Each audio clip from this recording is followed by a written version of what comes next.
Hallelujah. Odafo onyankopon hye bebre. Ondo na somdwe a bro wi asenti ase nyina so. Ye nyankopon yeda wase enenso de acha ye. Ye mpaibo nyina ne se obekoso adom ya ahoden a yebetimi de di nokra ma wo ye nkwande nyinara. Ye hye woni onyam kamfo ne tonton wo Yesu Kristo din mo. Na afi ye kasa nyame nkronkron befa wa kwanyo rade be kasa kire ye ne yente wase wo Yesu Kristo din mo. Amen. Odofo mema wako abade ba oti ase senjumedi so. Ye be fe akinkan samwe fi Exodus ye Mose wo metoso mienu eti eduonu miensa baako ekosi enkron. Exodus ti eduonu miensa baako kosi enkron. Eti fi asam ne say Atɛn Tenenee ho ofre na o say emma huhuhuhu enam yenso entre. Say what ya sembi asam no woni mu na wo de ko Bible say yenhwe ye na momono na yenhwe na yamfa ye ho ammɔ nkrofo a omoma boni etre ense se ye di dom mu n'echi so bi aka ne senti asem so me ka ne say da bi afia ba ne se wodi obi ho adanse a ana wodi asem bi ho adanse a hwe na wendi adanse a anchia ndi adanse krumo sa na okachire yensema yendi adanse krumo esanse ndipa no oni bi ana nipa ne minimu nti esem di adanse krumo da bi se osese ye ni bo ye nua ana se ye tanfo bi obi otan ye ni ebebo na boa so se na boa kra ehunu amane wakota amnemu ne ade a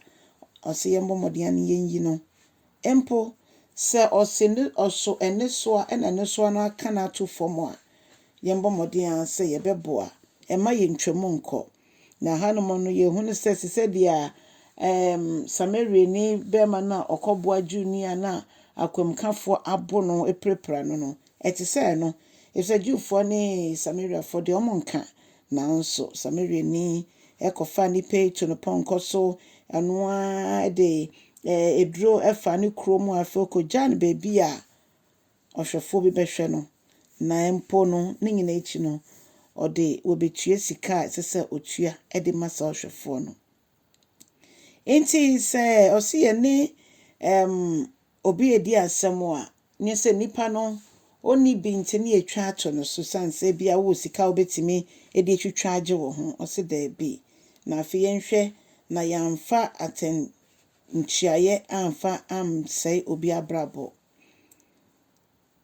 nigiri se hanom ekoma lawyer for ne omo emranimfo a omo enena momosoma ne omo beka no ye gitumu owo man no mu se emma obi a onim bibi ho hwe no hwe na annam so na wamma no anko oseye mu empo se obewu owo mu afei se nipa ne dibim ama ne hu se manipa nyina hu se odibim enhwe ne one ne etwe no ho na entwa asam ento ono no so osi mamu nje bribe ye ka bribe a nje se nyina yenim ade a wonye ho adwuma so woji hu sika ana ade a woye ho adwuma a ye beti okabo some no na afi wo sanji sika otwe sika wonchen ejidifo ye ma bribe ejidifo nso agi bribe ni nyina osi yenhwe yie na afi osi yemfa aboso mfiensia enua na afi atoso nso no ye ma kwan mfuntum asase no enti sa ye Christian brabo mo bra ye gusu ye adwuma kobe nyina no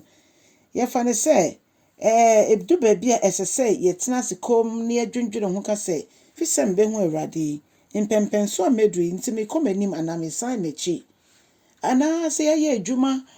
na wotwe mu ni nyina eda ba ko de ese ye gisi wo ka se awrade me pese wo pensem mimu de enye wo mimu no makwan se funtum me na ye me foforo duane ma foforo wo mimu na awrade ensi me yie yenim se Christian brabo emusan bia esese ye ma ye ni ba ye ho so abrabo ko ayebo esanse ne yebo bia no ye bebu ho akonta na Yesu ebeba wo bra ye ni enna ti adofonom ebra ye ni ye yonkonam ebinum kro etan ye no ye de yema nyame asam de ye kan na ne obɛkyerɛ yɛn no nkronkron bɛboa yɛn ama yɛtumi edi n'asɛm so. Ti Onyankopɔn nhyira no ndomo na yɛ ɔsɛmpakani bɔ Yesu din beebi a obɛkɔ bia na afoforo nso ehu Awurade. Hwakra me Awurade na obɛyɛ nhyira ɛwɔ ɛbra a Onyankopɔn ɛde wakyɛdeɛ ɛde hyɛ wahenkyɛ a ɛkyɛ sɛ mo akwapa no kwafo. Onyame nhyira bebree. Bye bye.